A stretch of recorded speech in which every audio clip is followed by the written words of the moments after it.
gained by removing this or not. This is where the ijtihad comes. And I'm not a scholar to give an ijtihad for it.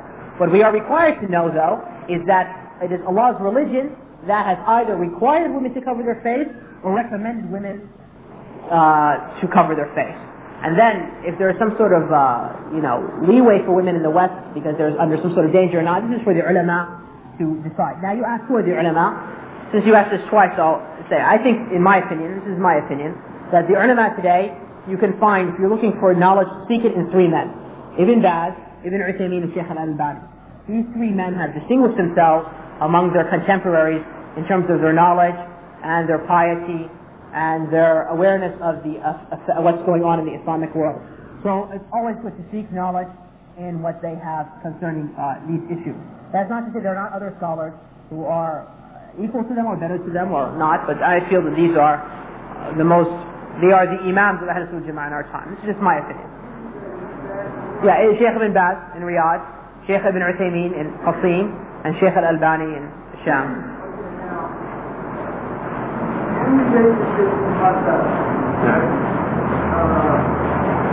Pakistan is, that whole region, that country itself, is all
I agree with you, brother. I'm not saying that, first of all, I never said for you to seek your religion from the Saud family, did I? I said there is a scholar who's living there. So what the royal family does is not necessarily what the scholar gives his opinion to.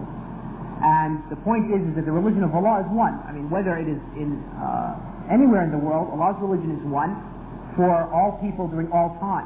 And that religion is what He sent to the Prophet Muhammad sallallahu alaihi wasallam.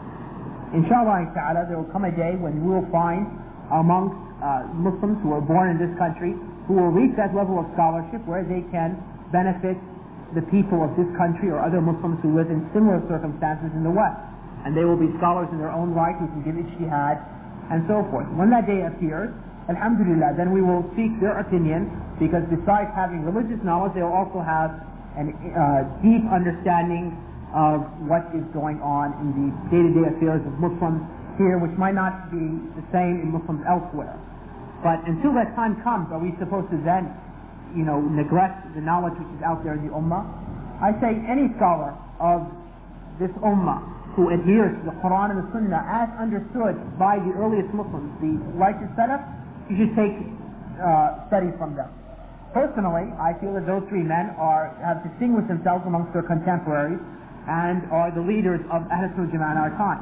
Now, if somebody feels that other scholars have, that's fine also. But the point is that we need to agree that religion is that which Allah subhanahu wa ta'ala sent to the Prophet Muhammad sallallahu alaihi wasallam, and that as understood and to practice as that the way the Prophet Muhammad sallallahu alaihi wasallam taught his companions, Abu Bakr, Umar, Uthman, and Ali.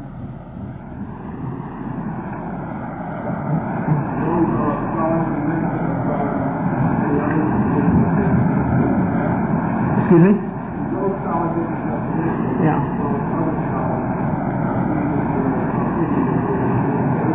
Well, my opinion about the need for ijtihad was not by me, it was taking it from them. And if you look at their works, if you listen to their lectures, if you come across their books, it's filled with ijtihad concerning so many issues. I mean, for instance now, you want to do salah on an airplane. Where will you find the ruling for doing salah on an airplane and relying on the traveler? You want to do now, for instance, if somebody needs, somebody has an accident, and there's a Muslim who just passed away, and they say we can do an organ transplant to save this other Muslim's life. Where are you going to find that issue in a book like Reliance on the Traveler? And the only reason why I'm mentioning this book is it's probably the only manual, fiqh manual available in the English language. I mean, or any of these other fiqh manuals. For instance, now there is no Khalifa. So, what are we supposed to do in this case? Who are we supposed to give our allegiance to? Muslims live now amongst non-Muslims. Where are you going to find it in these, medieval books of fiqh? I mean, there are thousands of issues that have occurred now in the Islamic world which we need to know what the Islamic ruling is upon. Doesn't mean that when they were saying that there's going to be a need for ijtihad that you're going to rewrite the Islamic religion to fit today. No, all it means is that those matters of the religion which are constant and do not change, like the acts of worship, like the matters of belief, like conduct, behavior in terms of speaking truthfully, being just, being pious, and acts of behavior and conduct, those things are the same wherever you are. But there are other issues in terms of society, in terms of family, in terms of rights, in terms of buying and selling, in terms of politics, and so forth, which have appeared that were not there in the time when those earliest Muslims wrote those books of fiqh. And to now say that we can only follow those books of fiqh like the people who call to Taqlid do, and that to seek an opinion outside of those books of fiqh is, sometimes they go to the point of apostasy or heresy or ibtidaa in religion, is not only impractical, but smacks right against the revelation of Allah and also the commandments of those four imams who said, do not blindly follow me.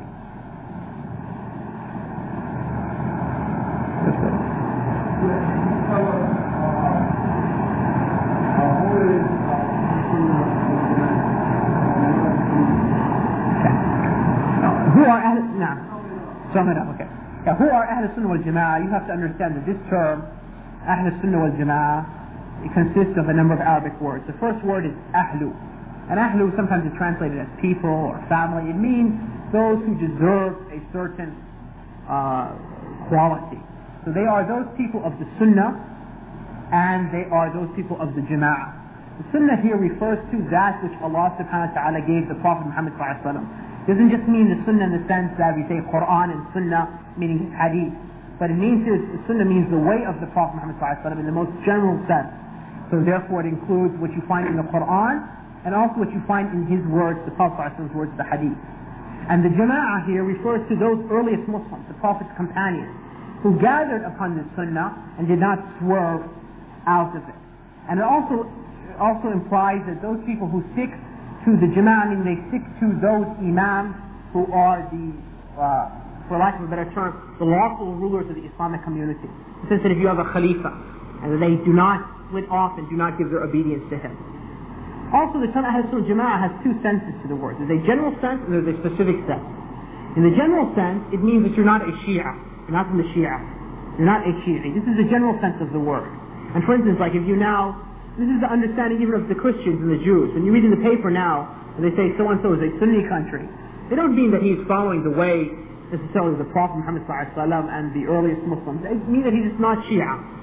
And when they ask you, are you a Sunni or a Shia, they usually, in this sense, they mean.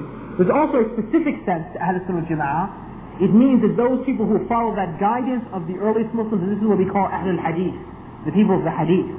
So therefore, in matters of belief, they do not follow those who have strayed from the beliefs of Ahl al-Hadith, and therefore are Ash'aris or Maturidis or other of these sects which are more astray, like the Murji'ah, the Khawarij, and the Mu'tazilah, the Jahmis, and others. And likewise in matters of worship, that means they try to adhere to the way of the Prophet ﷺ. They do not blindly follow one of these madhahib, whether it's madhahib of the four imams, who are the scholars of Ahl Sunnah Jama'ah, or anybody else. And likewise in matters of ibadah and conduct, they purify their souls according to the methodology which Allah subhanahu wa ta'ala gave to the Prophet Muhammad ﷺ, and they don't necessarily adhere to one of these Sufi orders which have over centuries deviated and no longer follow that methodology which the Prophet Muhammad ﷺ came with.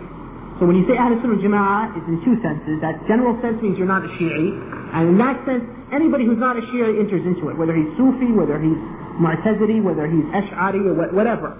And the specific sense, which is the praiseworthy sense, means that he is a follower of the people of Hadith, Ahlul Hadith, which refers to a certain group of Muslims like Shafi'i, Malik, Ahmed, like Bukhari and Muslim, those earliest Muslims who had a certain methodology for understanding the religion, which they took from the Prophet's companions and their successors, and this methodology has been followed throughout the centuries by other scholars like Ibn Taymiyyah, Ibn al-Qayyim, Ibn Kathir, and also in our day like those three scholars I mentioned.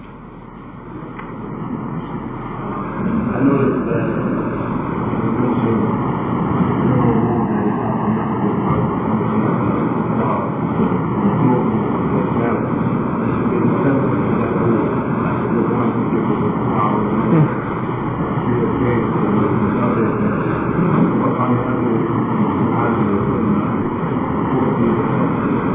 But this is not, anything, an evidence, clear evidence in the Qur'an. This is just something that Ibn Taymiyyah mentioned in Iqtida Sirat al-Mustaqim, where he said that at times it might become permissible and so forth for Muslims, and he gave an example that if a Muslim was giving da'wah or if a Muslim was spying and so forth, that the Muslims are not required to adhere in al-hadi al-zahir, the outer appearance, as they were later when they're in a Muslim society. And he based this upon that these regulations came in Medina and not in Mecca. This was his thrust of his argument.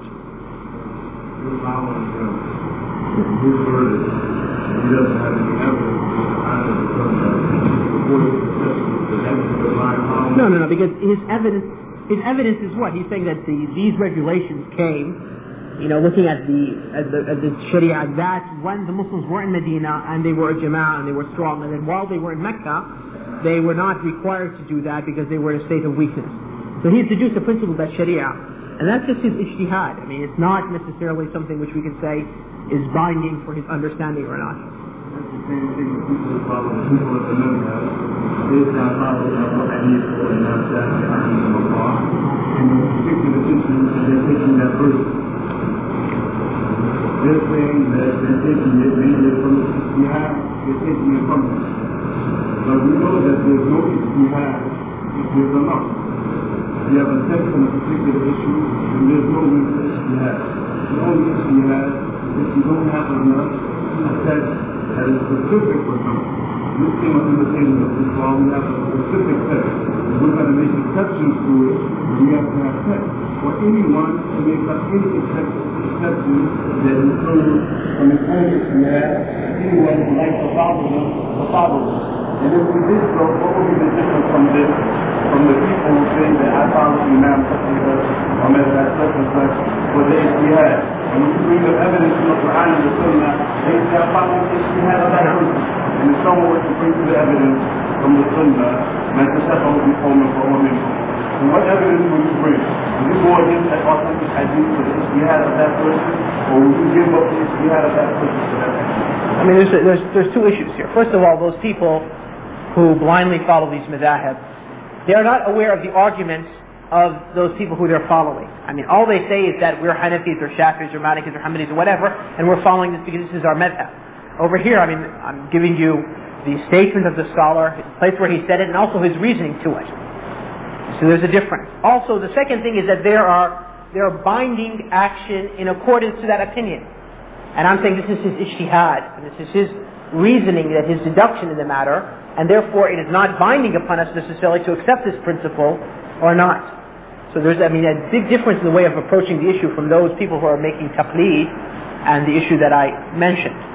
Also, more importantly, is that just the fact that there's a nas in an issue doesn't necessarily mean that, as you know, that each text of an issue has a mantuq, something which is clearly stated, and also has a mafhum, something which is implied.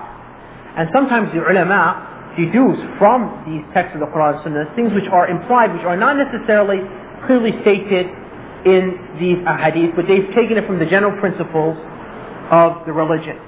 So he deduced from the time that the Prophet ﷺ, he said the Prophet ﷺ, and this is his argument, because his whole book is what? His whole book is to say that, the title of the book is Iqtida Sirat al-Mustaqim, that it is following the straight path. The necessity of it is mukhalafat ashab al-jahim, to be different than the companions of the hellfire.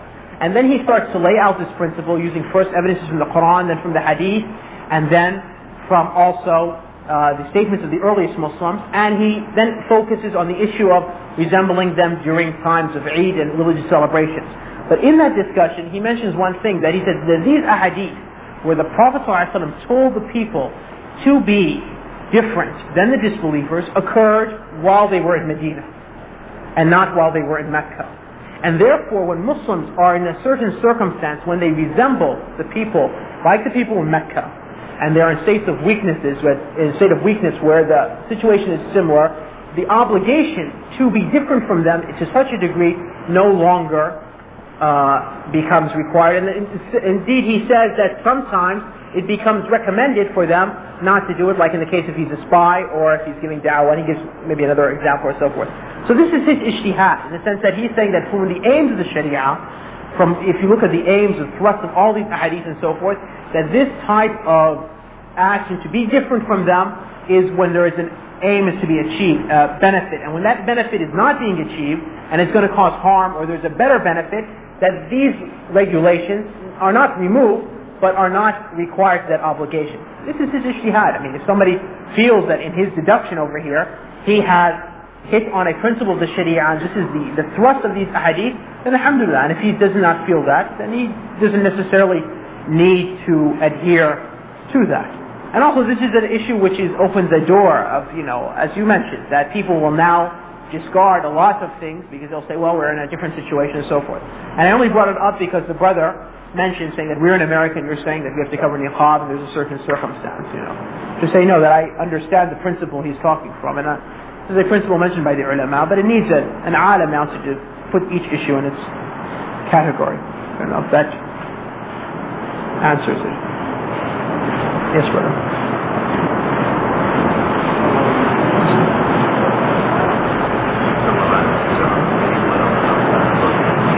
Okay.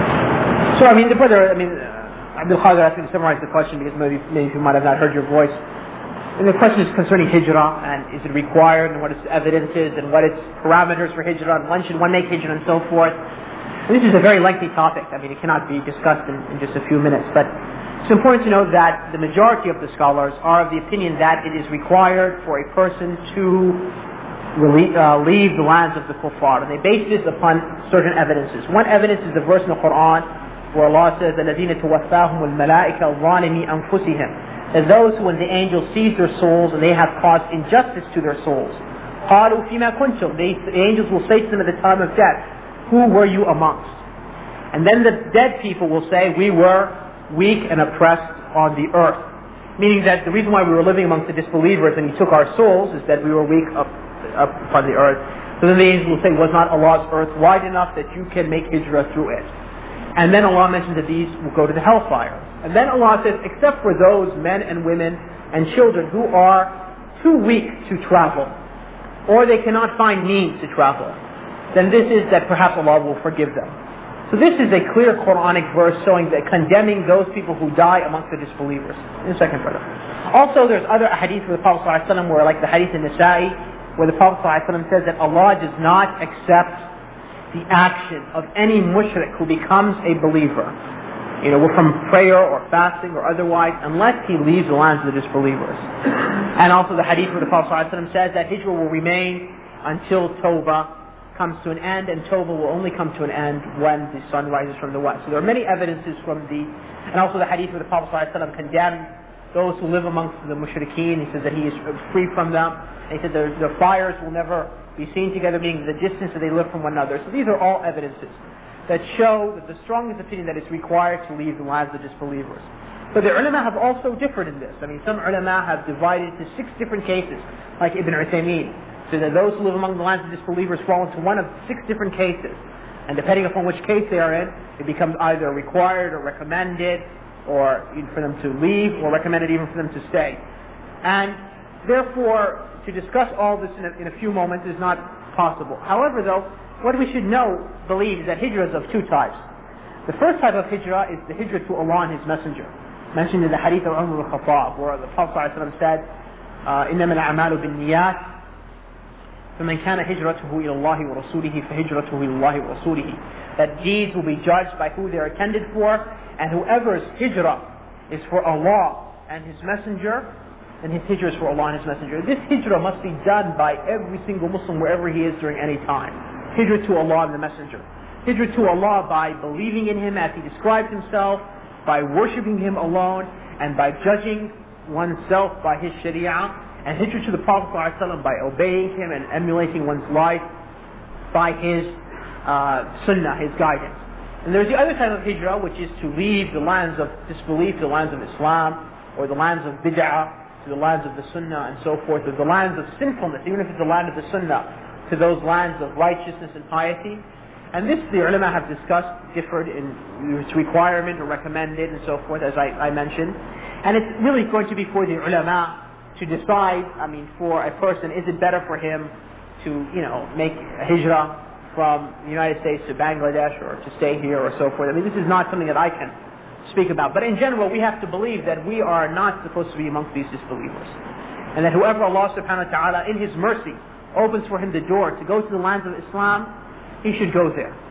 And that we should know that Islam is not going to be established on the earth here in Philadelphia or Washington D.C. or so forth, and then from here we're going to straighten the affairs of the Muslims. No, the Muslims need to straighten their affairs out and then come over here and straighten the affairs of these people out. But for those of us who Allah in His qadr, in His decree and in His wisdom has determined that we do not have the means to make hijrah, whether because of political reasons, that we're on a blacklist or something and we cannot go to the lands of the Muslims, or we don't have the financial means, or we don't have these Muslim countries not running their affairs by the Sharia, do not accept us because we don't have qualifications they want, then it's upon us to make hijrah to Allah and His Messenger wherever we are. As the Prophet ﷺ said, ittaqillaha haythuma kunt. Fear Allah wherever you are. And Allah knows best, inshallah ta'ala. And that will inshallah summarize and bring a close to this session. Inshallah ta'ala. Subhanaka Allahumma bihamdika ashhadu an la ilaha anta astaghfiruka wa atubu ilayk. وجزاكم الله خيرا والسلام عليكم.